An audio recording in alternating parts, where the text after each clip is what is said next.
Today's story begins in a small tribe deep in South Africa, where we meet a man named Andrew, a kind doctor and a loving father. But today his heart is heavy. He has just lost a young patient, and the weight of that failure is crushing him. He doesn't know that his own life is about to be in danger too. Rumors have spread through the tribe. Someone told them that Andrew and his wife Julia are Christians, and now that single truth has turned them into targets. When Andrew learns that the villagers are coming for them, he rushes to warn Julia, who is busy teaching children nearby. The moment she hears this, she leaves everything behind. Together they grab only what they can carry and run for their lives. Not far from their village lies a small, dusty airstrip where a worn-out plane is parked. The pilot, Broom, is arguing with locals for permission to take off. They refuse at first, saying his plane is unsafe and his documents are invalid. Desperate, Broom offers them a bribe. They finally agree, but only for a price. Just then, Andrew and Julia arrive, breathless and terrified.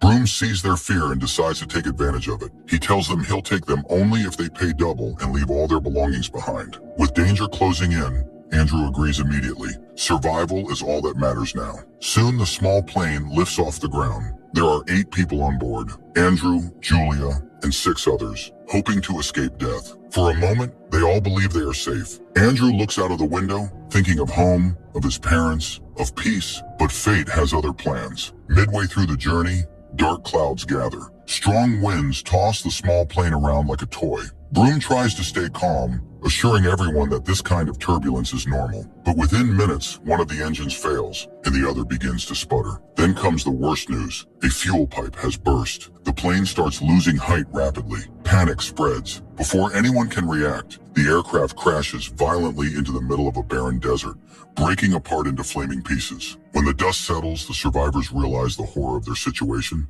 They are surrounded by endless sand, the wreckage burning behind them, and the cries of wild animals echoing in the distance. Max, one of the passengers, screams for his wife. She didn't survive. Julia is alive, but her leg is broken. The pilot, bruised but conscious, steps out and surveys the wreck. There's no help in sight. The nearest rescue plane won't pass for another 2 weeks. Until then, they'll have to fight the desert, hunger, thirst, and fear itself. Meanwhile, a man named Thong angrily confronts Broom, shouting, "This is all your fault. You knew your plane was falling apart, yet you still flew it." Broom wipes the sweat from his face and replies firmly, "Now is not the time to fight. We're trapped in the middle of the South African wilderness, and there are lions nearby. If we don't move before sunset, we'll become their dinner." Thong, breathing heavily, says, "I saw on the map. There's a tribe somewhere close by. Maybe they can help us." Everyone agrees, desperate for any chance of survival. But Andrew refuses to leave. He kneels beside Julia, whose leg is badly broken, and says softly,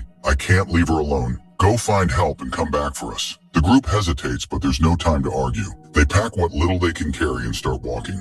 Broom checks his pockets and quietly loads his gun. Thong notices this, saying, "You should give it to Julia. She's injured and defenseless." Broom shakes his head coldly. "No, I need this more than anyone. I'm not risking my life for others." The small group begins their long trek through the blazing desert, the wreckage now a distant memory behind them. Hours pass. Max, still grieving the loss of his wife, says to Broom, "You're going the wrong way. We should have turned east." Broom doesn't even look back. "I fly this route every week. I know where I'm going," he insists. But the truth is, he doesn't. He's just leading them blindly, hoping luck will save them. They keep walking until their legs tremble with exhaustion. The land stretches endlessly, nothing but hot sand and wind. Trot, the youngest among them, collapses from fatigue. His lips are cracked, his voice almost gone. Broom bends down, splashes a few drops of water into his mouth, and growls, "Get up! We're almost there." With sheer willpower, Trot rises again, dragging his feet forward. After what feels like eternity, the 4 of them reach a high rocky cliff. Broom points ahead. "There! It's got to be over that ridge. The tribe must be right beyond it." They climb, hearts pounding, bodies weak. But when they finally reach the top, what they see breaks them completely. There's no village, no tribe, just endless golden desert stretching beyond the horizon. A heavy silence fills the air. Then Max snaps. He grabs Broom by the collar and screams, "You lied to us! I told you we were going the wrong way." He punches him again and again until Thong rushes forward,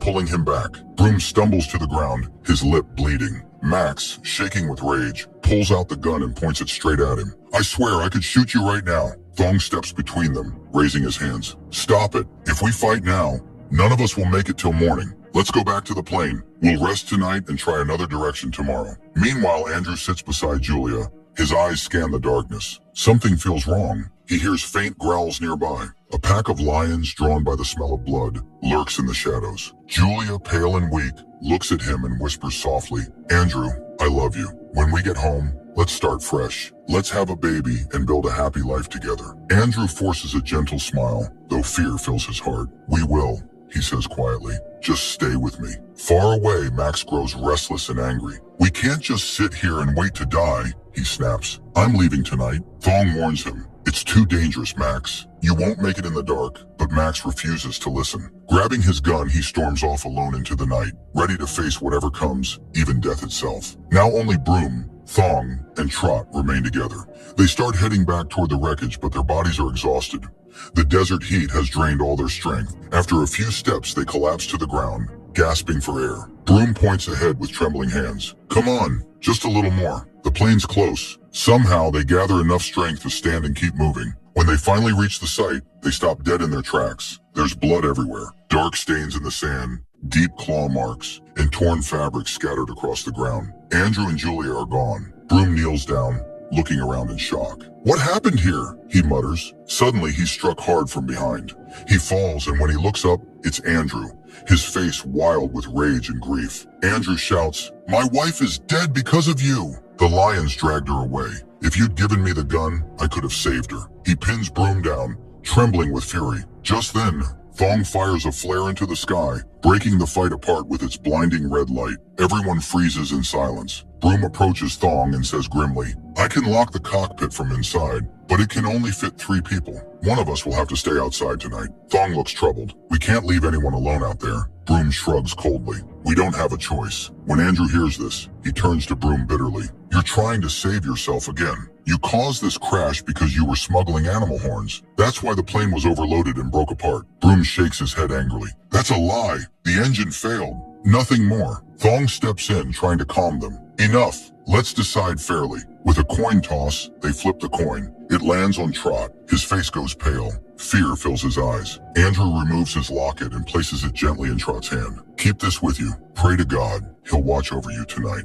The 3 men then climb into the cockpit and seal the door from inside. Before leaving, Broom tells Trot, don't let the fire die out. Keep feeding it. As long as it burns, the lions won't come close. Trot nods shakily and sits near the flames, staring into the dark. The wind howls softly, carrying distant growls across the night. Hours later, the silence is broken by sudden gunfire. Far away in the desert, it's Max. Lost, terrified, and surrounded, he starts shooting wildly into the shadows. The sound only enrages the lions. They pounce from every side. His screams echo briefly, then fade into the night. The fire near the wreck flickers weakly, and once again, the desert falls silent. After some time, Andrew steps outside to relieve himself, unaware that a cobra has silently slithered into the cockpit behind him.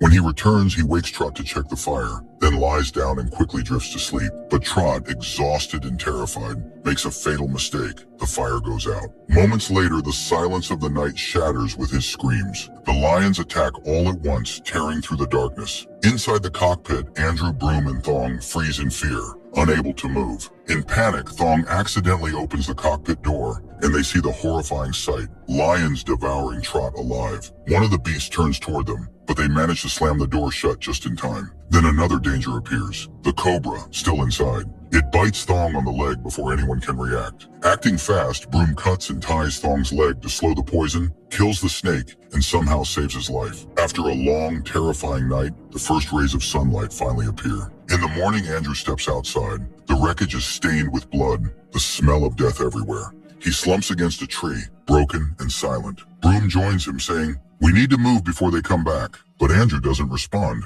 He's lost everything. Julia is gone, and with her, his will to live. Still, Broom and the limping Thong start walking away from the crash site. Just as hope seems lost, they spot a car approaching in the distance. Excited, Broom shouts, we're saved! But as it gets closer, their relief turns to dread. It's the same tribal group that had been hunting Andrew.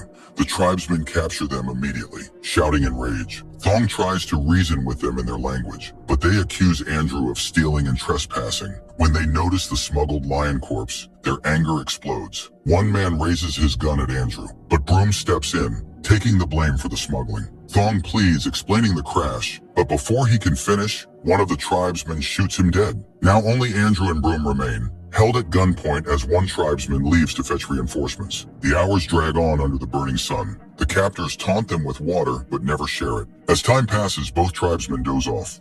Broom seizes the moment, creeping toward them, but one wakes suddenly and fires. The gun misfires, and in the chaos, Andrew grabs a weapon and kills the other man. The moment the shot echoes, Andrew breaks down, crying. "I'm a doctor," he says. "I save lives, not take them." Broom steadies him, saying, "You did what you had to. It was survival." They both know they can't stay. More tribesmen will come soon. As they move on, Andrew's injury worsens. He's been shot, weak, and bleeding. After a short distance, he collapses.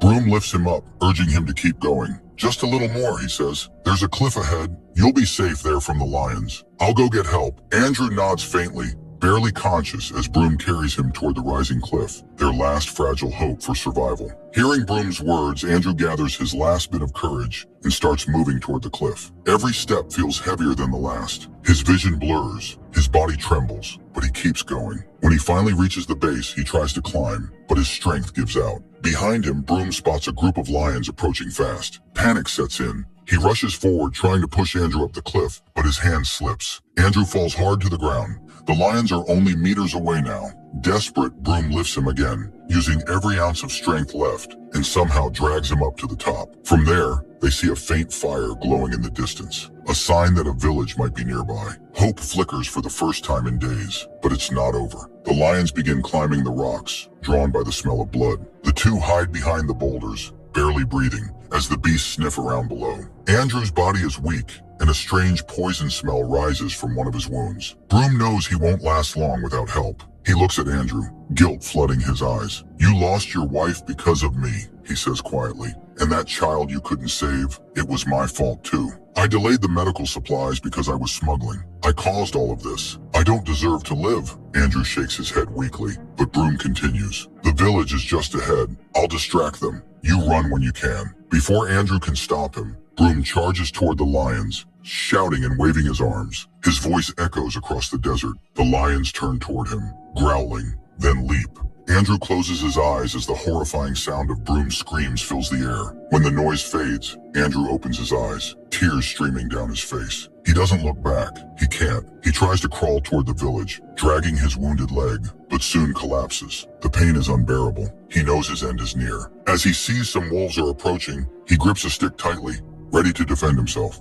Suddenly, a flash of lightning strikes nearby, startling everyone. The sky opens, and rain pours down, a rare miracle in the desert. The wolves run for shelter as Andrew lies motionless in the mud. He looks up at the sky, smiling faintly. In his fading vision, he sees Julia, standing before him in a white dress, whispering softly, "Just a little longer, Andrew, just a little longer." Then he closes his eyes and collapses. When the rain stops, villagers come out to collect water. They find Andrew lying near the rocks, barely alive. They lift him carefully and carry him to the village, a survivor of the impossible. And that's where this incredible survival story ends. Friends, if you like this story, please drop a comment and hit like. Your support keeps us going. We'll be back soon with another thrilling survival tale. Until then, stay safe and peace out.